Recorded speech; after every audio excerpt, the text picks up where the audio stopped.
চলো তোমাদের সঙ্গে একটি থালা পেন্টিং শেয়ার করি। তো আমি এখানে প্রথমেই থালাটাকে ঘষে নিয়েছিলাম শিরিষ কাগজ দিয়ে, তারপর ধুয়ে শুকনো করে কালার করতে শুরু করলাম। বেস কালার সাদা দিয়েছিলাম, তো সাদা না দিয়ে করলেও ভালোই হচ্ছে। আমি বাটিগুলোতে আর সাদা समझे ना दुनिया तू तो मुझको समझियो, তারপর ডিজাইন করতে শুরু করলাম। दिल ना समझ है दिल को कुछ भी ना कहियो। ডিজাইনটা আমি একটা রেফারেন্স থেকেই পেয়েছিলাম। তো नैनों में पैगाम जिस तरह मस्जिद में आजान जिस तरह, চেঞ্জ করেছি।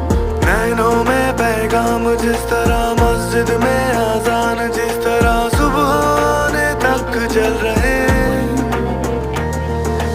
पलकों में अरमान जिस तरह,